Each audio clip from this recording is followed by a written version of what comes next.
सहारा समय मध्य प्रदेश छत्तीसगढ़ बढ़ते हैं सुबह के इस पहले बुलेटिन की ओर। खबर आपको बता रहे हैं हम भोपाल से। भोपाल के वन विहार नेशनल पार्क में अब सफेद हिरण लाने की तैयारियां की जा रही है।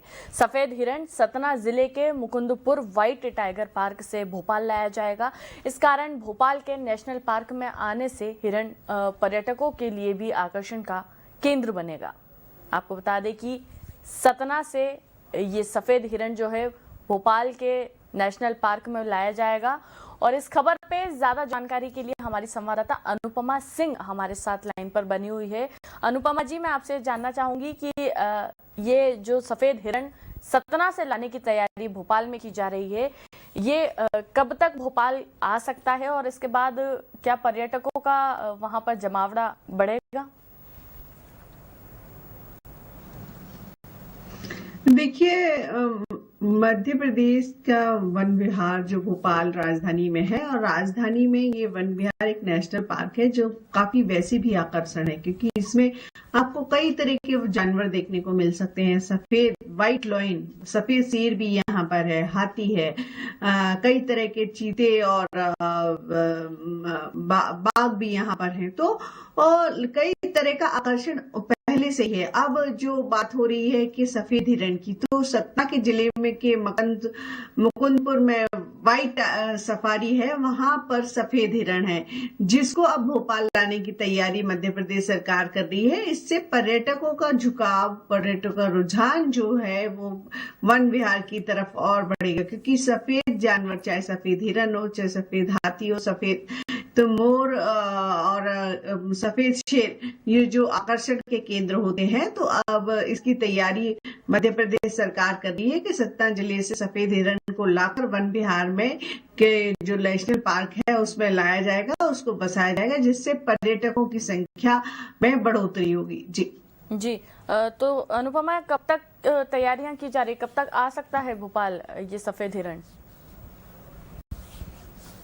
देखो, प्रशासन ने इसकी तैयारियां कर ली हैं। जल्द ही उसकी तारीखों का भी ऐलान भी होगा कि उसे वहां सतना जिले से कब वहां से लाकर यहाँ जो भोपाल का जो वन विहार है उसमें शिफ्ट किया जाएगा। जी अनुपमा, आपसे हम ये भी जानना चाहेंगे कि आज प्रधानमंत्री का दोबारा मध्य प्रदेश में दौरा है, तो क्या कुछ अपडेट इस दौरे को लेकर सामने आ रही है फिलहाल? देखो, प्रधानमंत्री नरेंद्र मोदी का आज शहडोल का दौरा है, और 27 जुलाई को जब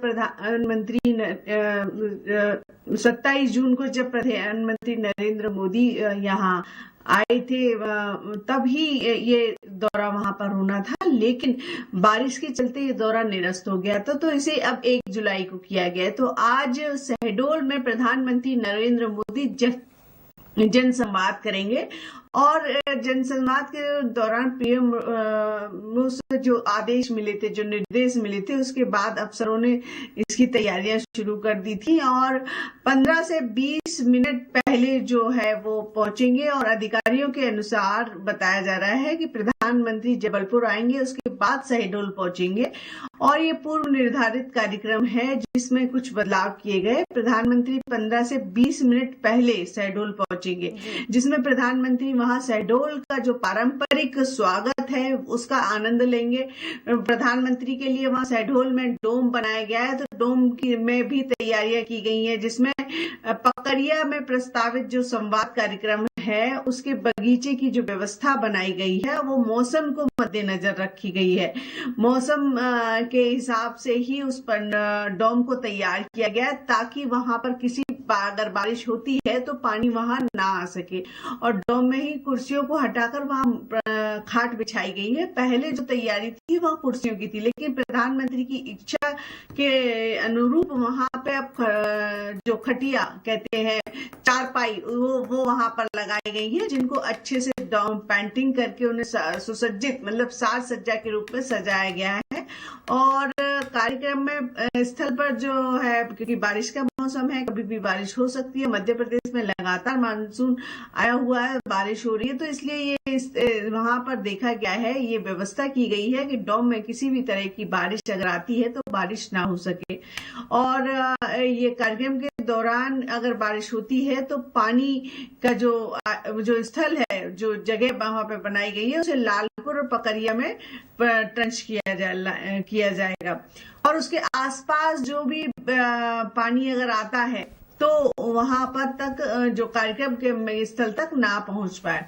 प्रधानमंत्री नरेंद्र मोदी वहां पर संवाद कार्यक्रम रखा गया है और उसकी तैयारियां जो है पहले से, क्योंकि वो पहले ही 27 जून को ये कार्यक्रम होना था, उसमें बदलाव करके आज की ये तारीख रखी गई। तो पहले ही प्रधानमंत्री का स्वागत जो पारंपरिक ढंग से किया जाना था जी, उसकी तैयारी पहले से ही थी, लेकिन आज फिर से उसके जोरों शोरों से प्रधानमंत्री के स्वागत की तैयारियां की गई हैं। जैसे कि पारंपरिक तरीके से जहां वहां जिस तरह से खाना खाया जाता है, उस तरह पारंपरिक तरीके से उन्हें खाना परोसा जाएगा। वहां की एक फेमस सुराही है, उस सुराही में पानी रखा गया है जिसे प्रधानमंत्री नरेंद्र मोदी पिएंगे और पारंपरिक रूप से उस पंडाल को, उस डोम को सजाया गया है। जी बिल्कुल, ऐसा कहा जा रहा है कि आज प्रधानमंत्री ठेठ देहाती रूप में जनता के सामने आने वाले हैं।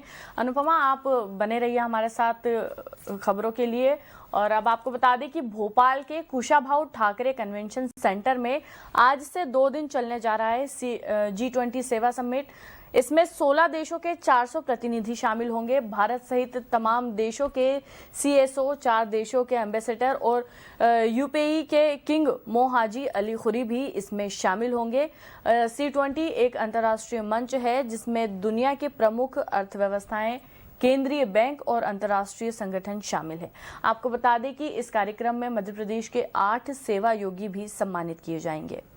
और इस खबर पे ज्यादा जानकारी के लिए हमारी संवाददाता अनुपमा हमारे साथ लाइन पर बनी हुई है। अनुपमा, जो ये कार्यक्रम होने वाला है C20, इसके बारे में क्या कुछ कहना चाहेंगे आप?